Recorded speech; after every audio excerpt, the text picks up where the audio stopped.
Bueno, muchas gracias a todos. Muchas gracias, Antonio. No sé si soy la persona que más sabe de transporte, pero te agradezco tus palabras. Me han llegado al corazón, de verdad, gracias. En primer lugar, quería felicitar al periódico de la Publicidad por darle continuidad a este foro. Hace ya un año que comenzamos en el cine de ahí enfrente, en el Cine Capitol, y le auguro un futuro prometedor a este foro. Antes de comenzar con la ponencia, vamos a hablar, por supuesto, de la digitalización publicitaria del transporte.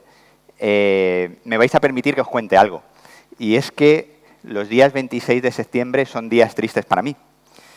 Y lo son porque hoy hace 9 años falleció uno de mis actores favoritos, Paul Newman. Ya sé que hemos venido a hablar de publicidad y lo vamos a hacer, tranquilos, vamos a hablar de publicidad, vamos a hablar de publicidad exterior. Pero estando en un cine, como estamos, y aprovechando la efeméride del fallecimiento de Paul Newman, quería rendirle un pequeño tributo. Y lo vamos a hacer. Lo vamos a hacer a través de una de sus mejores películas, El Golpe. ¿Quién nos recuerda esta maravillosa película?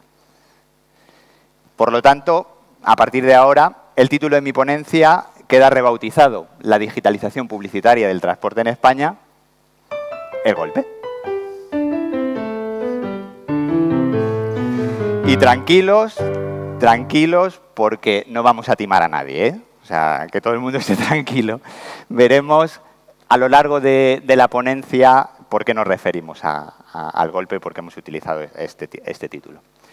Para comenzar, vamos a hablar de cuáles han sido los protagonistas y los hitos en la integración de los soportes digitales en España. Fijaros, no hace falta que nos remontemos hasta las cuevas de Altamira, no. Nos vamos mucho más cerca en el tiempo. Nos vamos al año 2009. En el año 2009 encontramos a los pioneros de la digitalización en España a través de los aeropuertos, en concreto del aeropuerto de Barcelona.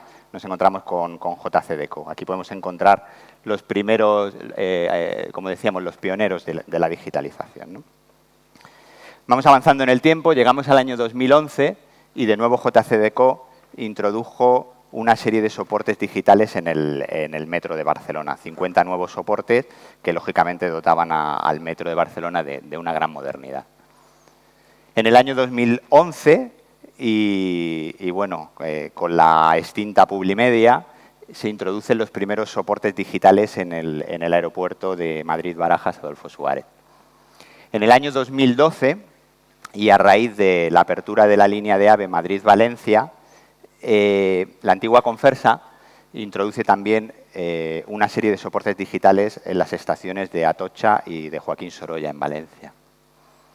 En el año 2013, JCDecaux introduce 88 nuevos soportes digitales en el metro de Madrid.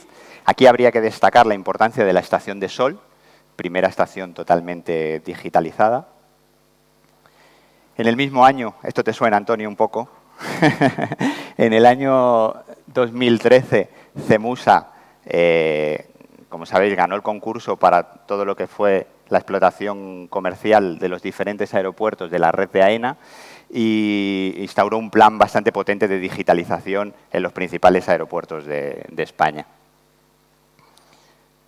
En el año 2014 se introducen los primeros soportes digitales en el metro de Bilbao. En el año 2016, Mediatravel, antes 360 Multimedia, introduce un plan muy ambicioso en cuanto a la digitalización. Se implantan 264 nuevos soportes digitales. Y ya llegando a nuestros días, en el año 2017, el Metro de Bilbao recientemente ha introducido o ha implantado un número importante de soportes digitales. Y por último, para terminar de hablar de los hitos, de nuevo Mediatravel, de la mano de Cuende Infometric, ha establecido un sistema de medición de soportes digitales y de sus diferentes circuitos, siendo la primera vez que se realiza en el sector del transporte, ¿no? Vamos a ver cómo han evolucionado los soportes digitales a lo largo de los 3 últimos años, básicamente. Si veis la diapositiva, he tomado como referencia del año 2015 y los diferentes entornos. Por un lado estaría el entorno de AENA, en segundo lugar el entorno de Renfe y Adif, y después estarían los metros, Metro de Madrid, Metro de Barcelona y Metro de Bilbao. Fijaros, en el año 2015, los datos son aproximados, ¿eh? En el año 2015 vemos que la digitalización, la tenéis justo en el medio, representa el 34% si comparamos lo que son las caras digitales, las veis en color gris, frente a las caras convencionales que las veis en color azul. Por lo tanto, la digitalización representaba un 34% del total de los soportes de la red de AENA. Si nos vamos al área de Renfe y Adif, vemos que estamos en el mismo porcentaje, en un 34%. En el Metro de Madrid la digitalización representaba un 10%, en el Metro de Barcelona un 8% y en el Metro de Bilbao un 7%. En el año 2015 ya vemos ciertos síntomas de evolución en cuanto al número de soportes. Y es que si os dais cuenta, la red AENA aumenta el número de soportes digitales, sí que es cierto que disminuye el número de soportes convencionales y avanza un poquito, avanza un 35%. En el entorno de Renfe y Adif vemos un cambio bastante significativo, y es que fijaros que el gris domina al azul de las caras convencionales y la digitalización representa un 56%. El Metro de Madrid permanece estable con el 10%, el Metro de Barcelona exactamente igual que el año anterior con el 8% y el Metro de Bilbao igual, con el 7%. Y ya en nuestro año, en el año 2017, vemos que la red AENA sigue aumentando el número de soportes digitales poco a poco, aunque sigue instalada en el 35%. El entorno de Renfe y Adif se mantiene estable en relación al año anterior, que había sido un salto importante. El Metro de Madrid continúa en el 10%, el Metro de Barcelona en el 8% y en el Metro de Bilbao observamos un salto importante porque, como hablábamos, a raíz del último concurso se han instalado un número importante de soportes y vemos que está cercano ya a lo que sería el 50%, están en el 42% de lo que suponen las caras digitales frente a las caras convencionales. Aquí vemos gráficamente la evolución que veíamos, vemos como hemos hablado, en el año 2016, el entorno de Renfe y Adif, donde se produce el salto significativo respecto al año anterior, y en el año 2017 en el Metro de Bilbao en relación a los años anteriores. Si sumamos la totalidad de las caras de los diferentes entornos, de las estaciones de metro, de las estaciones de tren y de los aeropuertos, vemos que si bien en el año 2015 la digitalización total del entorno de transporte representaba un 18%, en el año 16 ha habido una evolución importante hacia el 26%, llegando al año 2017, a un 28%. Es decir, en 3 años hemos aumentado en 10 puntos porcentuales el número de caras digitales, ¿no? Es previsible que en los próximos años el número de caras digitales siga aumentando. ¿Por qué? Pues básicamente por la cercanía que tenemos de determinados concursos y, en segundo lugar, porque la administración cada vez va más encaminada hacia lo que se ha denominado las Smart Cities, ¿no? Queremos ciudades más inteligentes y más modernas y, sin lugar a duda, lo que son las estaciones, los aeropuertos, las estaciones de metro, pues son puntos importantes dentro de lo que es una ciudad, ¿no? Veamos cómo hemos visto cómo ha sido la evolución cuantitativa, veamos ahora cómo ha sido la evolución cualitativa. Y lo vamos a ver a través de 2 ejemplos. Fijaros, Aeropuerto de Madrid-Barajas, año 2015 aproximadamente, fijaros Video Wall, gran formato.